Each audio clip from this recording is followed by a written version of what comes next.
Well, good morning and welcome to Faith. If we haven't met, my name is Jake, and it's good to see you.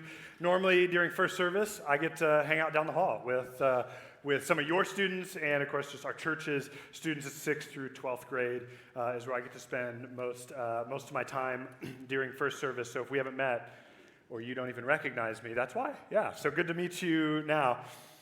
This week, we're entering into week number 3 of a series called What If Jesus Was Serious? And it's taking some ideas from a book, but also going really deeply through parts of the Sermon on the Mount and asking the question, like, what if Jesus was actually serious about what he told us in that message, in that teaching? And if you are new to church or newer to church, the Sermon on the Mount is a written and then translated record of Jesus' longest teaching. It gives a clear look at like what a good Christian life can look like. And interestingly, when we return to read it, we usually realize that we've successfully moved away from it, right? Life kind of moves from order to chaos. That's like a principle of thermodynamics anyways, but also of life, right? Life moves from order to chaos, and I think what happens every time, at least for me, when I go back to the Sermon on the Mount, the first thing I realize is like, oh yeah, at one point I knew I should have done that. And then I've moved away to something else, and it's so easy to do that all the time. And so the Sermon on the Mount is in Matthew chapter 5, and if you've got a Bible, it starts there, it goes 5, 6, and 7. If you've got a Bible, you can turn to that. The gospel, we call it the Gospel of Matthew, and it's the first book of the New Testament, right? If you know your Bible, it's like the second half, but it's really like the back third, the first book, Matthew, and it's all about the life of Jesus. And like I said, in this particular section, it's a teaching that Jesus gave. It's what Jesus said. It's the ideal or the good way to live. And so we're going to dig into it a little bit. But as you're turning there, here's what I want to do is I want to just share with you a little story about me. So the other day, I know we learned this about Greg. Greg drove a Prius. I don't. Nothing against a Prius. I just don't drive a Prius. I drive a Toyota Tundra, and my Tundra is from 2000, so it's older than most of the students I work with, if that matters to you. But it needed some work. It needed a little bit of work, and it was going to be a few $1,000s. And so I thought I would reach out to my brother-in-law because he's a mechanic. And so what I chose to do is get my passport stamped and drive all the way to Puyallup to get my truck worked on to save a little bit of money. And as I was driving to Puyallup, you get through the freeway interchange, and then I started to make moves to get off on the worst street in the entire state, Meridian, through Puyallup. And as I was just about to get off, there was another individual who started coming over, and then the blinker clicked on. Right, and then all of a sudden they're in front of me beating to their own drum and driving their own speed and doing whatever they wanted to do. And you know what I thought? I thought what everybody from this area thinks. Everybody from Washington, but especially like Seattle and southern counties, they're from Oregon. That's what I thought. And you know what? I kid you not. Oregon license plate. There was an Oregon license plate. I thought, this is why you just got the privilege to pump gas. You don't even know how to operate the vehicle. You can't even operate the vehicle. And so I just was thinking about it, and I said, our sad neighbors to the south, first off, should just not live in Oregon. They should get in a car, not theirs, one that's an Uber from out of state, and drive somewhere else. And if you're from Oregon, welcome to Washington. Please don't drive, and I'm really sorry. It's not me, it's you, okay? That's just what you need to know, okay? And so, with that, as I went, how quickly was I owed my lane on the road, and how quickly was I owed my ability to go 60-ish plus? Okay, how quickly was I owed that? And the reality is, I think a lot of us do that frequently, right? We're just suddenly owed something. And so here's the question I want to ask you this morning, and I would love it if you would share it with a neighbor. Down the hall in FSM, we like to talk together. We like to learn together. And one of the ways that we do that is we do a thing called pair share. And so you've got people next to you that you know, that's like your family. You also have some people next to you that maybe you don't know who are alone. Invite them into the conversation. It'll be great. But here's what I want you to do. What is something that other people do that drives you crazy? Okay? You drive like you're from Oregon. That's what drives me crazy. What drives you crazy? Something that other people do. And I want you to share with your neighbor. Now, if you're online, put it in the chat. That'd be awesome too. But ready, set, go. Share.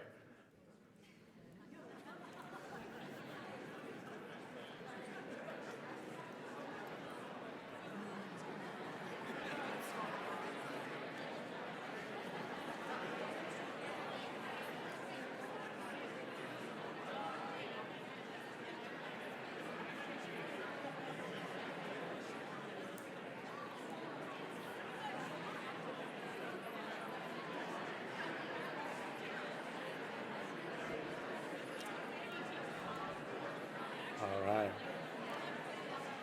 About 15 more seconds.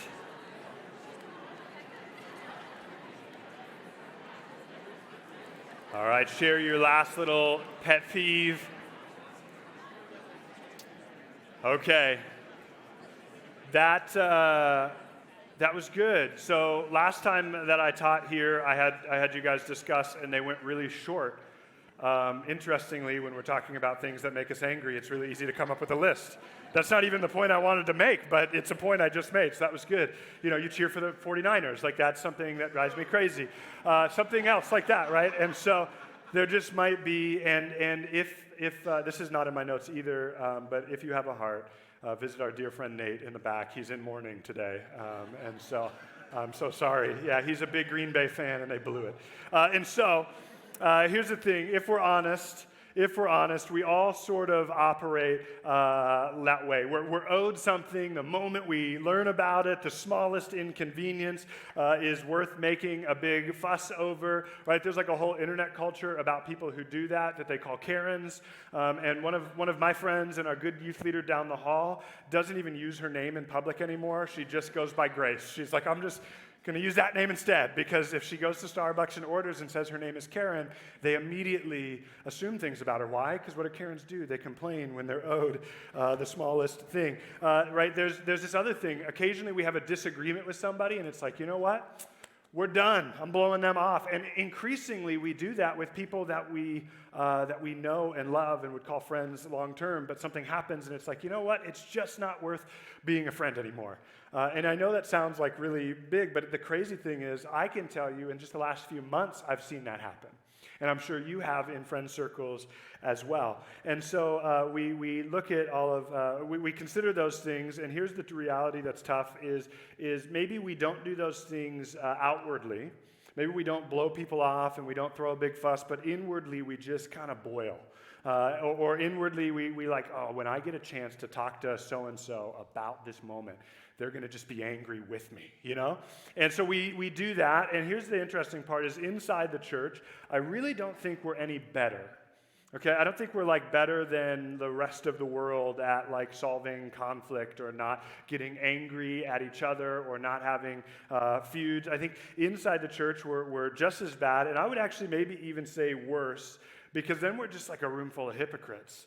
Right? We're like, yeah, we love everybody, love God, love others, except when I don't want to. You know, and it's like that's sort of how we operate. And so in the book that this series is based on by the same title, Sky, the author, starts a conversation, or he shares a conversation he has with his class about the Sermon on the Mount. And they're discussing it, and maybe last week when we looked at the Beatitudes, you know that some of this feels impossible. Like, how could we possibly pull this off? How could we possibly not feel angry all the time? How could we do that? And Sky's class had the same thing, and they actually kind of narrowed it down to this phrase, which I've heard and you've probably heard, but the idea was like, well, Jesus in the Sermon on the Mount, it was so much, so many rules, such a tough way to live. Jesus was just trying to show us we all need God's grace. That's what Jesus was trying to show us in the Sermon on the Mount. It's like, oh, that feels good. I like that. Yeah, then I don't. But what's interesting is, then you justify it with like, it's impossible to obey all of that. right? It's no one can actually live like that. So Jesus had to be teaching something else. And then what's interesting is he shares an interview with a Christian leader from 2018. A pastor was being interviewed on the news, and he was praising an individual, saying, I think Christians are finally glad that somebody on the playground is willing to punch the bully. And the reporter, who's not a Christian as far as I know, replied with, well, what happened to turn the other cheek? And this Christian leader said, you only have two cheeks. I thought, okay, so wait a minute. Jesus didn't literally expect us to follow everything in the Sermon on the Mount, except for when we get to the part that's hyperbole, then we really keep track of the cheeks. We really want to count how many cheeks we're using. That doesn't make any sense, right? It's like, okay, so the part that is actual instruction for life we want to blow off, and the hyperbole we want to hold on to. And here's the thing, when we read the Sermon on the Mount, I think we should look at what Jesus said about the Sermon on the Mount. I think what he taught, we should let him tell us what he was teaching, right? And so that's what he does. Actually, at the end of chapter 5, he says this, but you are to be perfect, even as your Father in heaven is perfect. Okay, so that's like a tall order. Like that's a high bar that Jesus set in the Sermon on the Mount. And now here's what we know. Like there's a theological word that we call sanctification. It's a good theological stance that we should hold on to, and it's the reality of where we're all at. Like we're all progressing in our faith walk. We're all becoming more like Jesus. We're all moving towards what it looks like to be perfect, like the Father is perfect. And what we like to do with that piece of theology is we go, because I'm in that process, it's okay when I do something I shouldn't do. And Jesus is going like, well, actually, still no. Like, you still should act the way you're supposed to act, and when you fail, you can begin to go, okay, this is an area I need to work on. This is an area where I need to become more and more like Jesus. This is an area where I need to live more like the Father lives. And so that's where he's going with this. But what I want to do today specifically is I want to talk about how we interact with other people. Because conflict is real. Conflict is going to happen. And then what happens is it usually boils over into anger and frustration and tension.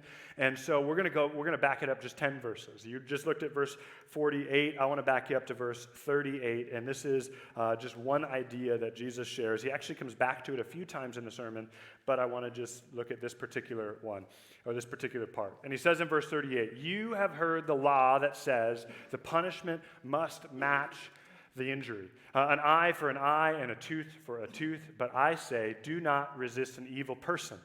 If someone slaps you on the right cheek, offer the other cheek also. 2, right? Just 2. Okay, and then if you are sued in court and your shirt is taken from you, give your coat too. If a soldier demands that you carry his gear for a mile, carry it 2 miles. Give to those who ask and don't turn away from those who want to borrow.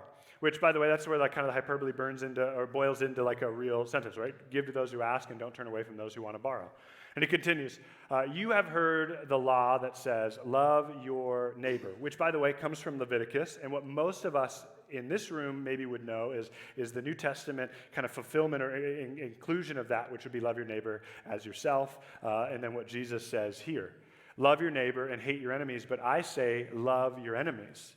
That was like a new idea. Okay, so they weren't expected that part. They were expected to love their neighbors, and over time, hating your enemies became okay. And Jesus is going, no. I say love your enemies and pray for those who persecute you.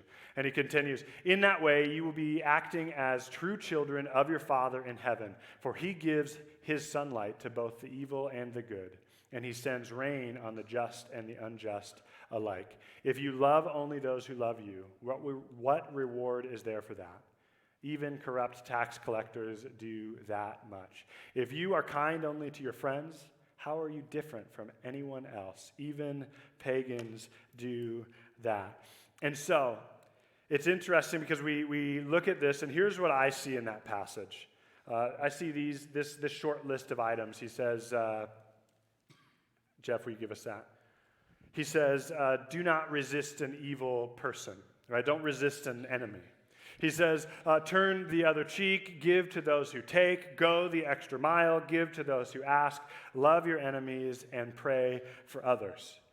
Right, that's what he actually tells us in that passage, and that's actually a pretty tall order. That's like a lot to do, and so here's what I want to do. The scriptures are full of ideas and scenarios where we're commanded to love and give and go the distance with people. But here's what I also want to just pause real fast and say, because I think it's important in a room this size with this kind of with a variety of people. It's important to go.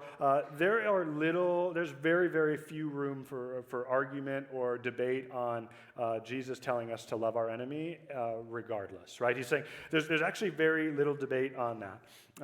There's generally not excuses. However, I think what we should note is like there are extreme cases of ongoing, unrepentant sin and abuse that the Bible does give guidelines to handle. Okay, so this isn't Jesus going like, "Hey, if you're in an abusive situation or a bad abusive marriage or whatever, that's your lot in life, and get used to it." Right? I think churches have said things like that before. Good news is the Bible has a lot of things to say about extreme cases as well. So know that that's not what we're talking about today. Just as a moment, okay? And instead, I would here's what I would encourage you if that's you today. I would encourage you that it's good to talk to somebody, whether that be a professional, whether that be a pastor, one of our safety team members, one of our prayer partners after service. That would be a good thing to do with that. But here's what I want to do is I want to get back to kind of our big idea, the thing that we would consider our enemies, the people that we don't want to love, the people we don't want to interact with. If we get back to that, I think people tend to place other people into two camps, kind of a third camp. Camp number one is our friends and the people we want to be with. Camp number two is our enemies and maybe the people we don't want to be with. And camp number three is the people that we don't know. They're kind of the unknown people. But once we get to know them, we want to happily place them in one of two categories. Yes, I like you. Get out of my face. Okay, we might not say it quite like that, but that is kind of what we're thinking about. And so if we're not careful, we lose our pulse on humanity and we begin to only force people into those categories all the time. And here's some of the way those camps break down. This is what I love. Check out this slide right here. And I've got a few questions for you as it comes up. Jesus says, love your neighbor. And these are some categories. There's like the narcissist loves only themselves. Right? Somebody who's a narcissist loves only themselves. And my question to you would be, how do you react when you're not picked or favored by somebody else, when you're excluded? How would you react? Interesting. The nationalist loves only their tribe or nation. And what I would ask of you is, how do you react when you find out someone votes differently than you? Because I promise you there's people in the room who didn't vote the same as you, and you're sitting here with them right now. Wow. Okay, and so there's that. How do you do that? How do you treat or talk about people from other cultures? That's a great question. The activist loves only their cause. I don't know if you've ever had a conversation with somebody who's really about their cause and they really don't care about yours. I've been there a few times, but how do you respond when you find out someone doesn't have the same stance as you about something, or maybe they're unaware of the thing you care about? You're like, how are you so naive? The world is on fire, right? What about this one? You've got the idealist loves only their thoughts. How do you react when someone disagrees with you or challenges your idea? And then the humanist loves only their concept of humanity. How do you react when people do things different than you do? Right? Those are some good questions to go, maybe I fall into one of those categories. As I read that and I started thinking about the questions, it was like, shoot, I think I fall into some of those categories, right? And so here's what the Bible, though, says. It talks about this. The Christian loves the blank in person in front of them, right? The annoying person in front of them. They love the irritating person in front of them. They love the person they want to disagree with that's in front of them. That's the job of the Christian. And even in extreme cases, what are we still told to do? We're still told to pray for the other person, right? And so the Sermon on the Mount is calling us to that. And as we're challenged to love as Jesus did, and we fit into one of these camps, it's really easy for us to try to play some mental gymnastics or play some games to feel good about what we're doing. And so what do? We do this. We say this. It says, God tells us to love our neighbor. And what do? We hear hate, maybe hate or ignore your enemy. Hate might be strong.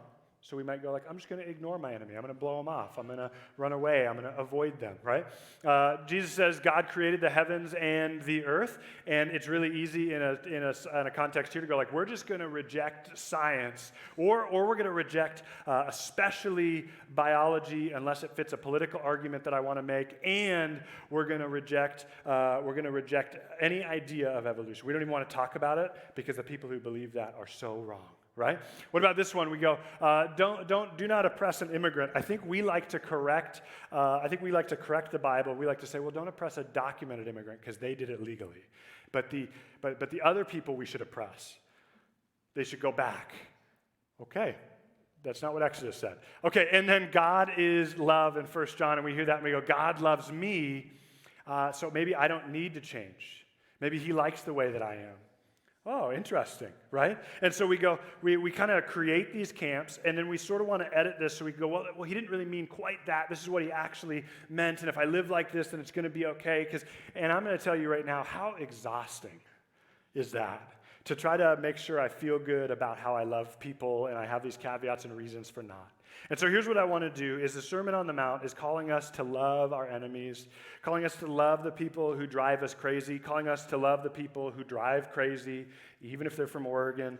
And he calls us to love the mundane things that people do that drive us crazy. The Sermon on the Mount is calling us to love our selfish boss, our entitled clients, the people who make decisions that we disagree with, the people we just don't understand, and the people that we don't like.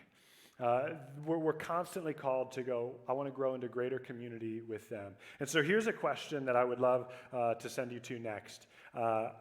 We both skipped. Perfect. This is the one I want you to think about. I'm going to let you take over because this is being weird. Okay, and so here's what I want you to think about. Who is my enemy? And maybe you don't like the word enemy. So maybe you could say, who do I not get along with? Who am I at odds with? Who do I not agree with? And then I want you to say this, what am I hearing? And that's that second part. When Jesus says to love your neighbor, what am I hearing? When I hear, God is love, what am I actually hearing? What am I translating it to? And as we think about that, I know as I was working even this week, I just felt some places where it was like, I maybe shouldn't teach this because I got some work to do this week with some people in my life. And so good news is it was convicting for me, and I hope it is for you as well. But here's what we know. We'll always have people that maybe wouldn't call an enemy, but that we have conflict with. Conflict is going to happen. We're always going to want to translate what we see in Scripture to something that's a little bit easier to attain.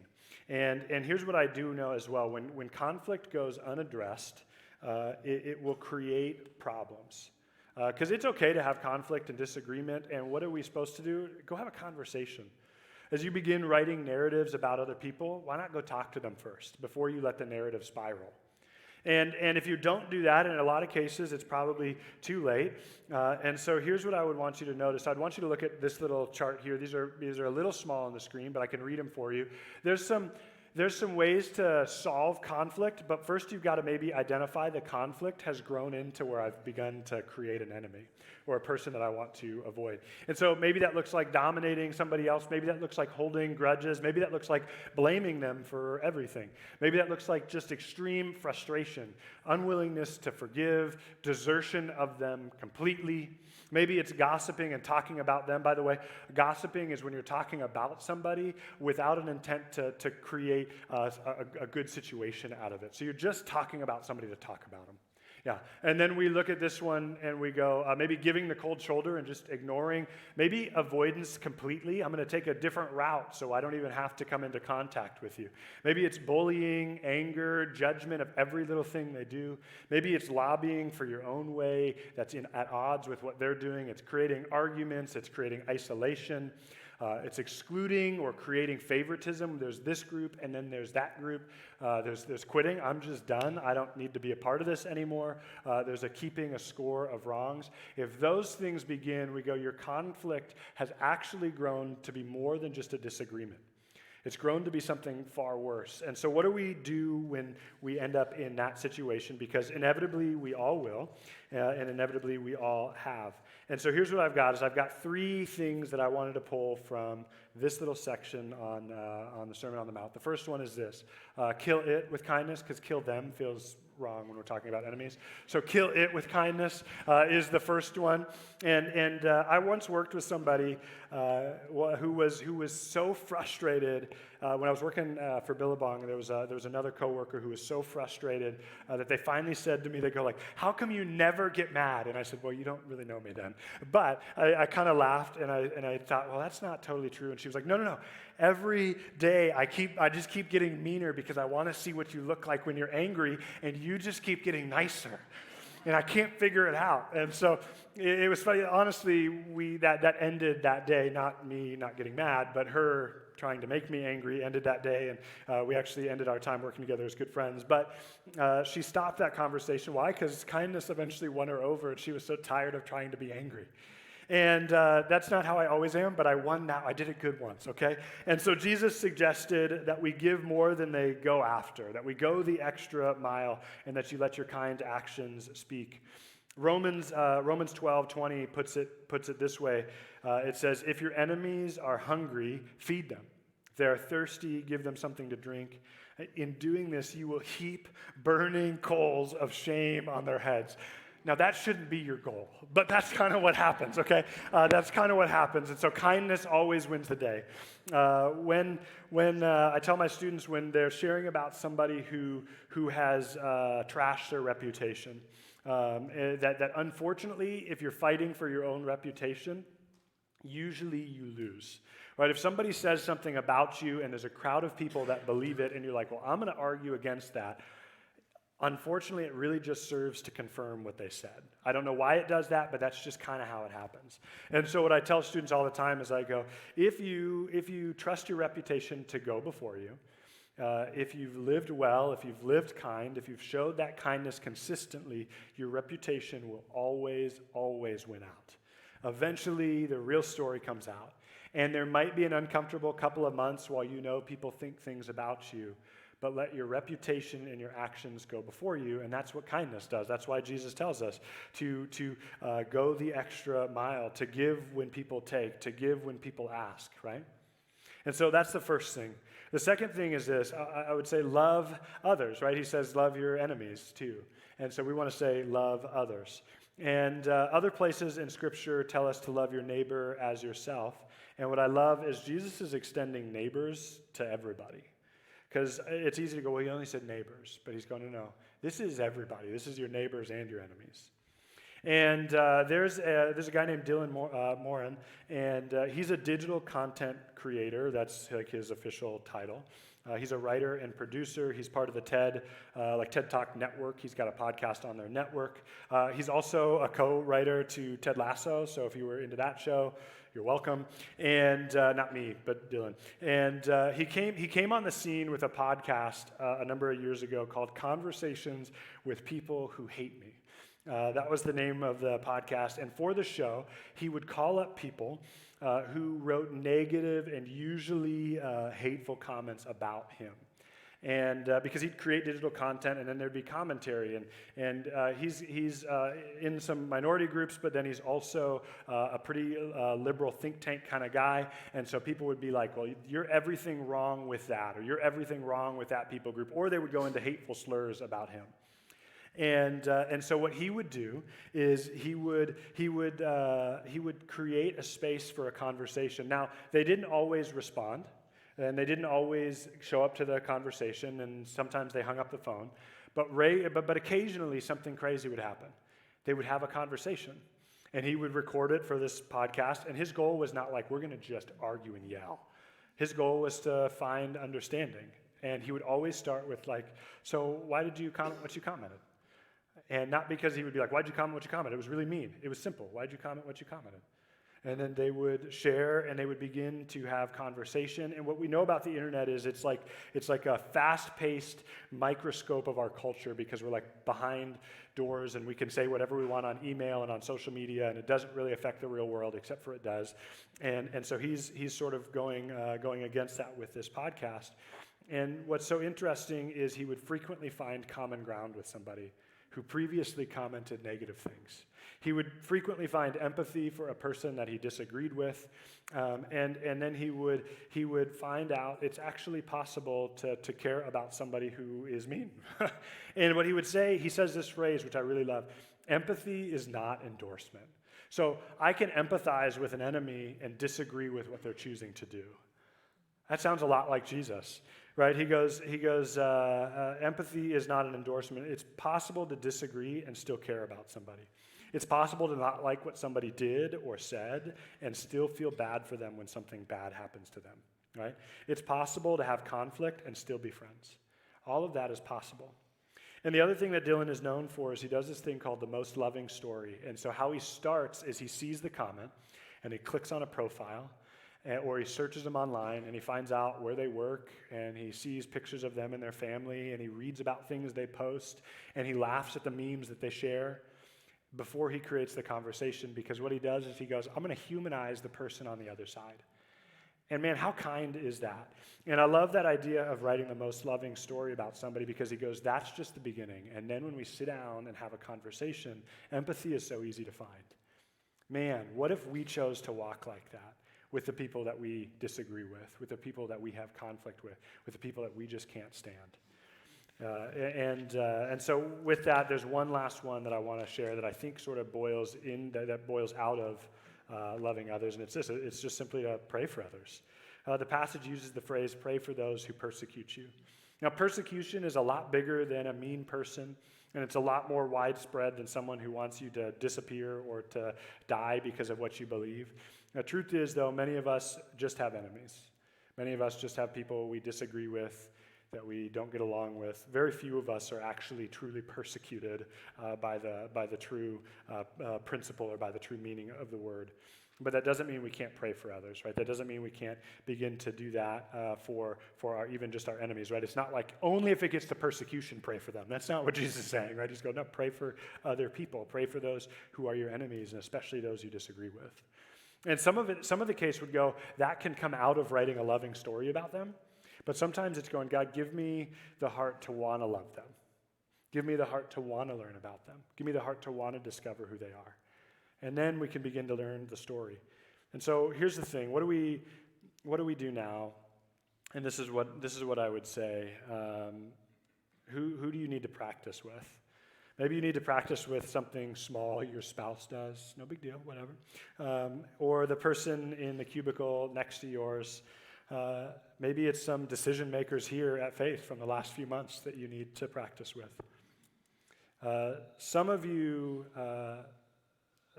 this would be solved by not letting a narrative run wild and spiraling out of control and creating enemies out of people who aren't enemies. But in a lot of cases, it's too late for that. A lot of cases, we've already spiraled. And so that's where we would go, man, we want you to do the three things that we just talked about. We want you to kill it with kindness. We want you to love others. We want you to pray regularly for others. And like I said, you can start maybe from a distance by praying about wanting to care. And then I think eventually you'll learn to care. In my story, a number of years ago, Kent School District went on strike. And there was one enemy of the people, and there was more than one, but there was one big bad enemy of the people, and it was the Kent School District superintendent. And I weirdly had an opportunity with like 4 or 5 other youth pastors to go pray with the superintendent of the school district. And so we went to the district office, we went behind the locked gates, and him and the assistant superintendent came out because it was COVID, and we circled up in the parking lot, and I began to get to know his story. I have a lot of friends who are teachers, so I don't really like him. And I began to get to know his story and kind of hear his heart. And then he started talking about where he goes to church and some of the things that they've been doing at their church lately. And it was like, oh my gosh, this guy's a human. He's not like a robot. And then we got the opportunity to pray for him and then pray with him, and all of a sudden he was a human. It was like, oh man, okay, I think we can find some things to care about.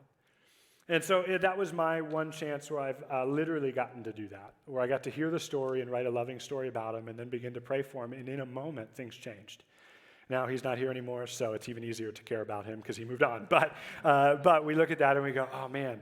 So here's 2 ideas for you. Number 1, there's not a ton, but we can always print more. In the back, I put some sheets that are like, I'm not ready for this. I want to know what the Bible has to say about it. So there's like a dozen verses that are about this, and it asks you, hey, do this and don't do that. So it's go read that verse, do this, don't do that. You can take a picture of it. You can take a copy of it. We can print more, whatever that would look like. That's an option for you. Or the other thing would be practicing. How are you going to move forward?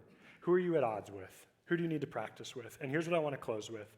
Romans chapter 5, verse 6 says, when we were utterly helpless, Christ came at just the right time and died for us. Now, died for us sinners. Now, most people would be willing to die for an upright person, though some might perhaps be willing to die for a person who's especially good. But God showed his great love for us by sending Christ to die for us while we were still sinners. And since we have been made right in God's sight by the blood of Christ, he will certainly save us from God's condemnation. For since our friendship with God was restored by the death of his Son while we were still enemies, we will certainly be saved through the life of his Son. So now we can rejoice in our wonderful new relationship with God because our Lord Jesus Christ has made us friends of God. So why do we want to care about the people we don't want to get along with? Why do we want to care about enemies? Because Jesus did it first. And so that should be enough to go, I want to be a little more like that. Let me pray for you, and we'll worship to close out. God, thank you for just an opportunity to be together. Thank you for an opportunity to be in a room, maybe even with people we don't totally get along with or totally like. But God, can you continue to convict us this morning and move us towards friendship, move us towards loving our enemies and praying for others. God, we love you. We love the opportunity to partner with you. That's your Son's name we pray. Amen.